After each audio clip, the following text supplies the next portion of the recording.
Dear students, good morning all of you. आप सभी का एक बार फिर से सर्वोदय पब्लिक स्कूल की ऑनलाइन क्लासेज में स्वागत है।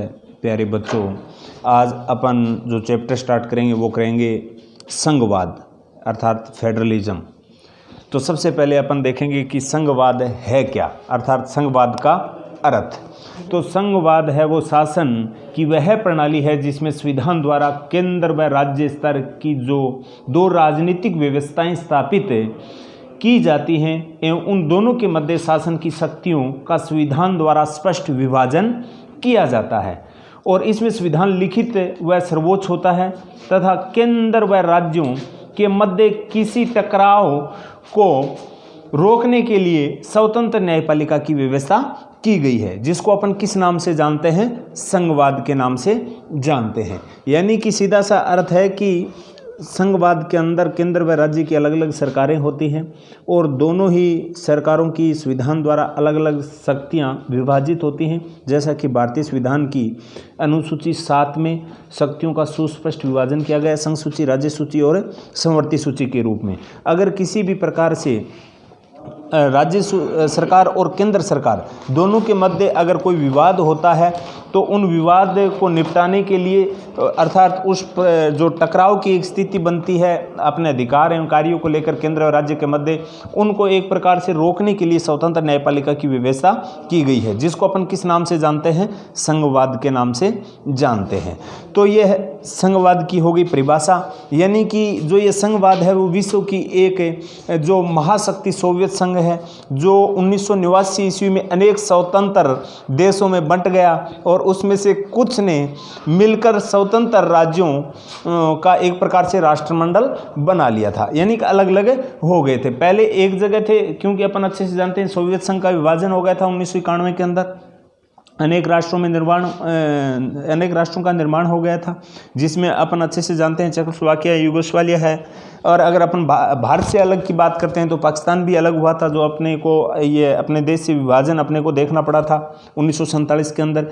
तो भारत के लिए ये महान उपलब्धि है कि सन 1947 के दुग्ध विभाजन के बाद एक स्वतंत्र राष्ट्र के रूप में अपना अखंड एवं स्वतंत्र अस्तित्व बनाए हुए है। यानी कि जो विभाजन हुआ था भारत से अलग पाकिस्तान, वो एक दुग्ध घटना थी, लेकिन उसके बाद हिंदुस्तान ने अपना एक स्वतंत्र राष्ट्र के रूप में अपन कह सकते हैं कि एक अखंड भारत या अखंड भारत का स्वतंत्र अस्तित्व आज भी बनाए हुए है। और भारत की तरह वेस्ट इंडीज भी अंग्रेजों का एक उपनिवेश था। उपनिवेश का अर्थ होता है किसी शक्तिशाली राष्ट्र के अधीन होना। तो वेस्ट इंडीज भी भारत की तरह ही अंग्रेजों के अधीन था।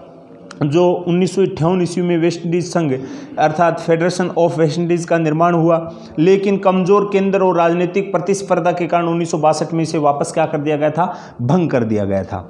और भारतीय भूभाग एक महाद्वीपीय की तरह विशाल और विविधताओं से भरा है, क्योंकि अपन अच्छे से जानते हैं उत्तर में हिमालय, दक्षिण में हिंद महासागर है और इसके बीच में एक सुदृढ़ काफ़ी विविधताओं को लिए हुए काफ़ी बड़ा भूभाग के रूप में अपन अच्छे से जानते हैं भारत अपना अस्तित्व बनाए हुए है। और निश्चित रूप में भारत विविधता में एकता का देश है, जो अपन बचपन से पढ़ते आ रहे हैं। और शासन के सिद्धांत के रूप में संघवाद विभिन्न परिस्थितियों में भिन्न भिन्न स्वरूप ग्रहण करता है। संघीय राज्य की शुरुआत है वो संयुक्त राज्य अमेरिका से हुई थी, अपने को याद रखना है। यानी संघीय राज्य की शुरुआत है वो कहाँ से हुई थी? अमेरिका से हुई थी, लेकिन वह जर्मनी और भारतीय संघवाद से क्या है? भिन्नता रखता है। और संघवाद एक संस्थागत प्रणाली है। संघवाद क्या है? एक संस्थागत प्रणाली है जो दो प्रकार की राजनीतिक व्यवस्थाओं को समाहित करती है। एक तो करती है केंद्र को और एक करती है प्रांत, अर्थात जिसको अपन क्या बोलते हैं? राज्य बोलते हैं। कुछ देशों में दोहरी नागरिकता की व्यवस्था है, किंतु भारत में क्या है? इकहरी है। यानी कि केंद्र और राज्य की अलग अलग सरकारें, अलग अलग सरकारों के अलग अलग एक प्रकार से संविधान में शक्तियों का स्पष्ट विभाजन भी है। तो कुछ देश ऐसे हैं जिसमें दोहरी नागरिकता है। जैसे अपन बात करते हैं दोहरी नागरिकता, तो यूएसए संयुक्त राज्य अमेरिका है, वहाँ दोहरी नागरिकता है। केंद्र की अलग से है और प्रांत है उनकी अलग से है। जैसे ब्रिटेन में 50 प्रांत हैं तो उन 50 प्रांतों की अलग है, और केंद्र की वहाँ अमेरिका के हिसाब से देखें तो अलग है। तो दोहरी नागरिकता है। जबकि भारत में अगर अपन बात करते हैं तो इकहरी नागरिकता है, एकल नागरिकता जिसको अपन बोलते हैं।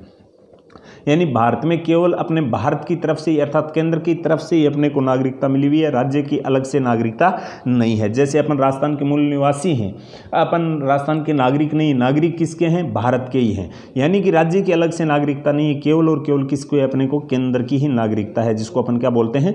एकल नागरिकता है। अगर दोहरी नागरिकता होती तो जैसे अपना राजस्थान है, पंजाब है, हरियाणा है, उत्तराखंड है, जो विभिन्न राज्य हैं उनकी अलग से नागरिकता होती और केंद्र की अलग से होती।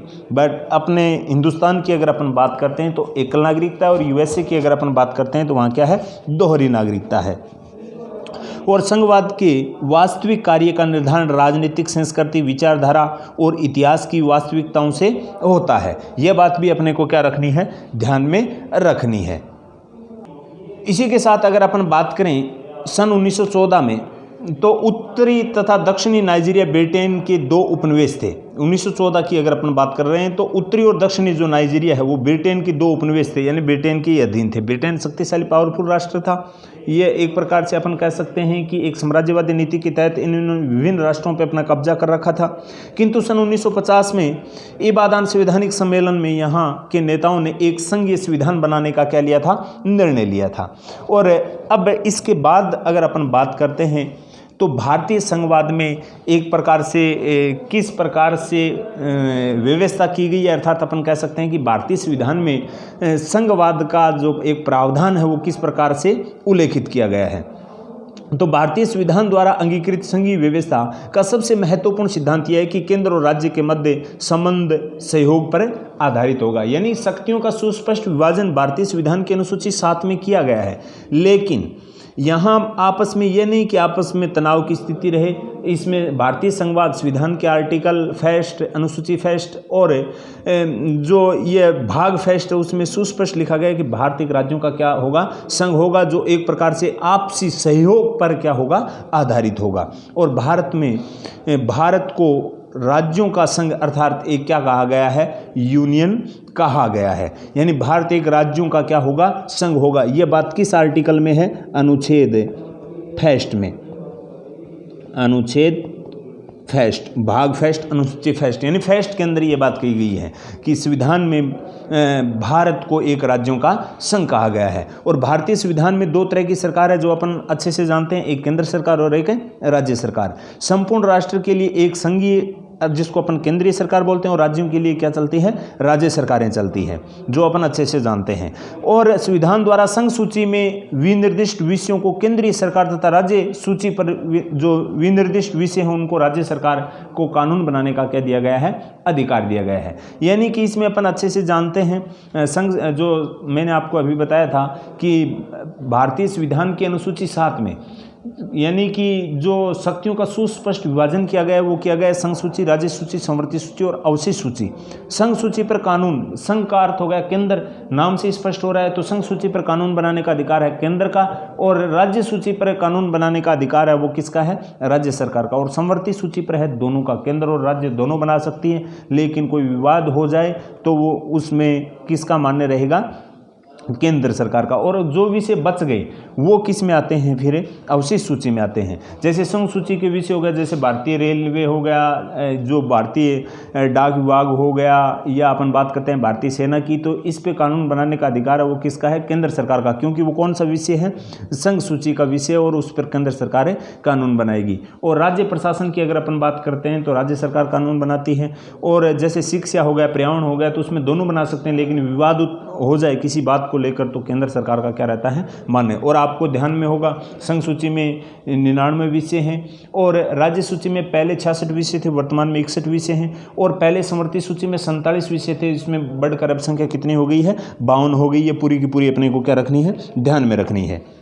और समवर्ती सूची के विषय में केंद्र व प्रांतीय विधायिका दोनों कानून बना सकती है, मैंने अभी बताया आपको। और जिसमें अगर विवाद हो जाए तो वो कानून मान्य किसका रहेगा?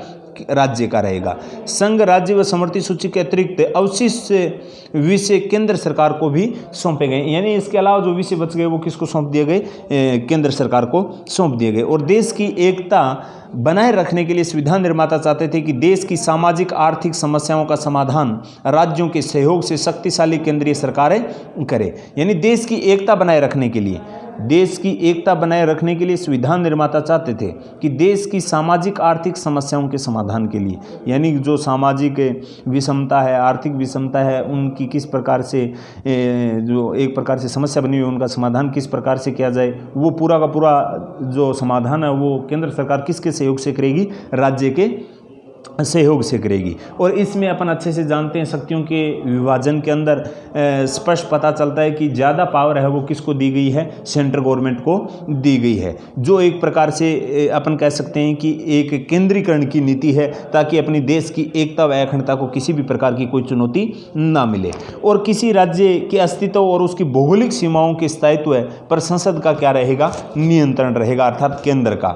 और आय के प्रमुख जो साधन हैं उन पर भी जो एक प्रकार से अधिकार है वो किसका रहेगा, केंद्र सरकार का, अर्थात वो आय के जितने भी संसाधन हैं उन पर भी जो नियंत्रण है वो किसका रहेगा, केंद्र सरकार का। और राज्य में राज्यपाल को राज्य सरकार को हटाने और विधानसभा भंग करने की सिफारिश राष्ट्रपति को भेजने की शक्ति प्राप्त है। इसका मतलब जो विभिन्न प्रांत हैं, राज्य हैं, उनके अंदर एक सरकारी आयोग का गठन किया गया था 1993 के अंदर, जो अपन पढ़ेंगे 1993 में। उसमें इसी बात का उल्लेख है कि प्रत्येक राज्य में एक राज्यपाल होगा, निष्पक्ष नियुक्ति की जाएगी, और वो पूरी की पूरी जो रिपोर्ट है एक प्रांत की सरकार की, अर्थात अपन कह सकते हैं राज्य की सरकार की, वो पूरी की पूरी रिपोर्ट समय समय पर किसको देता रहेगा, केंद्र को देता रहेगा। और अगर राज्यपाल को ये लगे कि अमुक सरकार है वो संविधान के अकॉर्डिंग शासन चलाने में क्या हो रही है, असफल हो रही है, तो उस की सिफारिश है वो किसके पास कर सकता है, राष्ट्रपति के पास कर सकता है। तो इसका अर्थ सीधा सा एक ही होता है कि सेंट्रल गवर्नमेंट का जो एक प्रतिनिधि के रूप में, अर्थात अपन कह सकते हैं एजेंट के रूप में जो बैठता है, वो राज्य के अंदर कौन बैठता है, राज्यपाल बैठता है, जो एक प्रकार से राज्य सरकार को क्या कर सकता है, भंग कर सकता है, अगर वो संविधान के अकॉर्डिंग शासन नहीं चला रही है। और वो जो राज्य की विधायिका होती है उसको क्या कर सकता है, भंग भी कर सकता है। वो भंग करने की सिफारिश है वो एक प्रकार से राष्ट्रपति के पास भेज सकता है। और संविधान के अनुसार केंद्रीय कार्यपालिका की शक्ति प्रादेशिक कार्यपालिका की शक्ति से क्या है, अधिक है, स्पष्ट है। यानी केंद्रीय कार्यपालिका की शक्ति है वो जो प्रदेश की कार्यपालिका है, अर्थात केंद्र सरकार की जो पावर है वो जो एक प्रकार से स्टेट गवर्नमेंट की पावर है उससे क्या है, अधिक है। तो ये आज अपन ने भारतीय संघवाद की विशेषता अपन कह सकते हैं इनके संबंध में आज अच्छे से देखा है। बाकी का जो बचा हुआ पार्ट है इस लेसन का वो पढ़ेंगे अपन आगे की नेक्स्ट कक्षा में। आज के लिए इतना ही, धन्यवाद।